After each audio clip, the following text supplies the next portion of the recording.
the KMNN studios, this is the Kids Morning News Network. Good morning, friends. It's December 11th, 2024. There are only 20 days left this year. Holy cats. Welcome to the Kids Morning News Network podcast. I'm Alex in the KMNN studio. Happy birthday to this podcast. Yes, it was exactly a year ago on December 11th, 2023 that the very first episode of KMNN went out into the world. Last year, December 11th was a Monday. I didn't really have any idea what to expect. I was really just testing it out, but it felt right. I figured I'd give it 6 months to see if it caught on. I was hoping to get 500 downloads a week. Well, I just hit that mark last week, so it didn't quite go the way I expected. And I've dialed back from 5 episodes a week to 1. It's been kind of hit or miss. Life and, my day job have sometimes gotten in the way of posting new episodes, but I think I'll keep at it. I appreciate you all tuning in from places all around the world. I hope you're getting something out of it.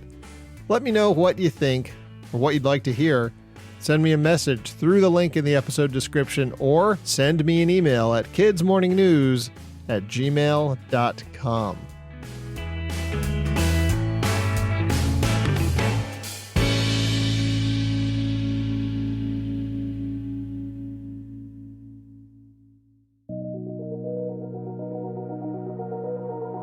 Today is also the anniversary of the last time humans set foot on the moon, Apollo 17, back in 1972, 52 years ago. Well, NASA and China are both planning to put people on the moon in the next several years. China has targeted 2030, and NASA has just moved its target for the Artemis moon mission. Spoiler alert. It's going to take a little longer than expected.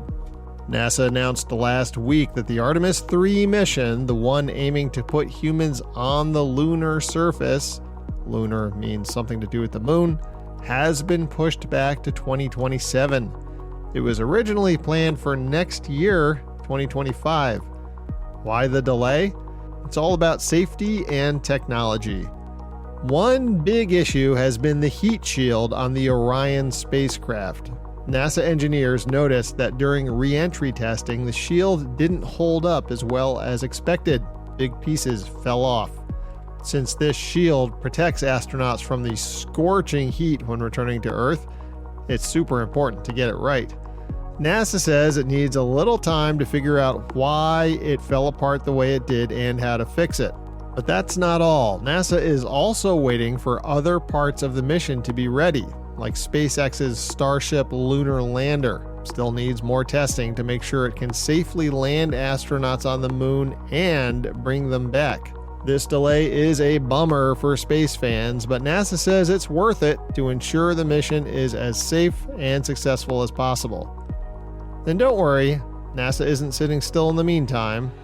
They're still moving forward with Artemis 2, which is a mission to send astronauts around the moon in 2025, next year. It's like a test drive for the big day when they touch down.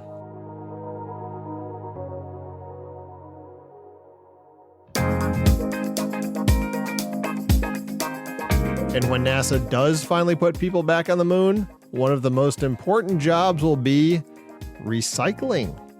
According to an article from the BBC, recycling is one of the most important goals of the mission, both because it will be more cost-effective. Materials that have to go to the moon all the way from Earth cost about $1 million for every kilogram. And for those of you in the US, the kilogram is 2.2 pounds. That's like spending $1 million to send a bag of sugar to space. And also because in the airless atmosphere of the moon, there's no way for things to decay or break down. And a moon base will probably create a fair amount of garbage. Just think about how much comes out of your home every day. In fact, there's still a lot of garbage up there from other moon missions. Back in 1969, when the first landing took place, they weren't thinking about being eco-friendly. To save weight for their trip back to Earth, they tossed anything they didn't need right out of the capsule. NASA says they left behind everything from boots and cameras to flags and even bags of human waste. Ew! Yeesh. Yep, it's all still up there. There's no wind or weather on the moon to blow it away. But with the Artemis program sending astronauts back to the moon and planning to build a base, this time they want to do things differently. So what's the plan? NASA has a new challenge called Lunar Recycle, where scientists and engineers from around the world come up with creative ways to reuse old materials. For example, they might turn food wrappers into tools, or even use parts from old spacecraft to build new things. Some ideas even involve transforming trash into art to make the moon base feel more like home. And it's not just about trash. Astronauts on the moon will recycle water, too, just like they already do on the International Space Station. Believe it or not, 98% of the water astronauts drink up there is recycled from sweat, their breath, and, yes, even pee. Gross? Maybe. Cool? Definitely. And here's the really futuristic part. Astronauts might even use their waste to grow food on the moon. Scientists are testing ways to turn astronaut waste into fertilizer for plants.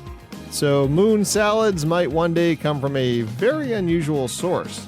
I don't know if you ever saw the movie The Martian, but that's what he did too. Recycling on the moon isn't just about saving money, it's about keeping the moon clean and making space exploration sustainable. Plus, some of these ideas could help us recycle better here on Earth. All right, it's riddle time. Last week's riddle was, what tastes better than it smells? The answer? Your tongue. Today's riddle is, what's the one word in the dictionary that's always spelled wrong? What's the one word in the dictionary that's always spelled wrong? I'll give you the answer next week, but you've got to make sure to follow or subscribe to the Kids Morning News Network podcast so you don't miss it.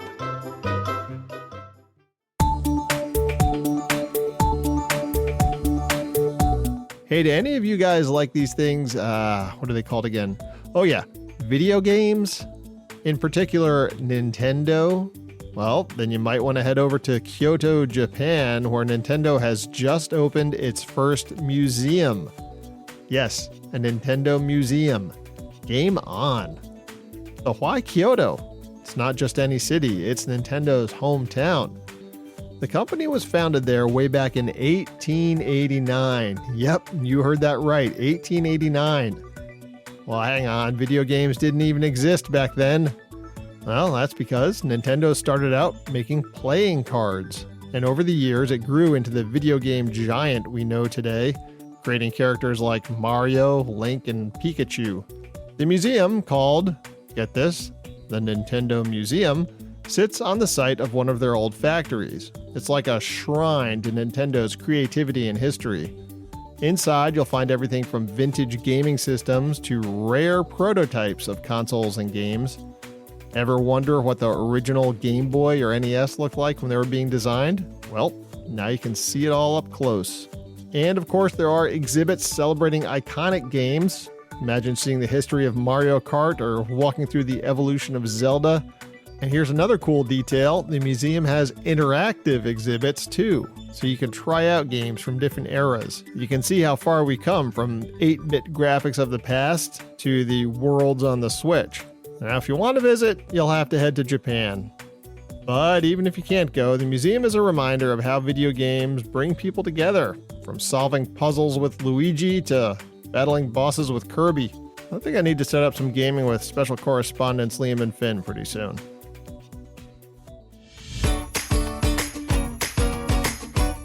Have you ever run any kind of race? It's cool, right? You're running, kids around you are running, a goat is running. Wait, what? Yes, a goat.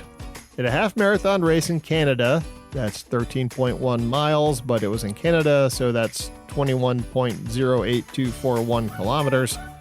human racers found themselves running alongside a goat. Joshua the goat, actually. When he saw the racers begin running by his home in a pumpkin patch, he broke out and joined in.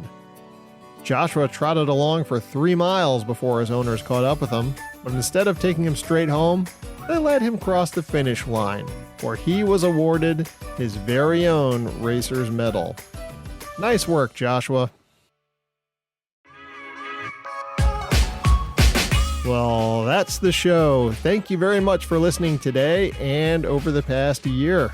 Please follow or subscribe to the Kids Morning News Network podcast on your podcast player, your podcast app, your smart device, or whatever it is you're using to listen to today's episode.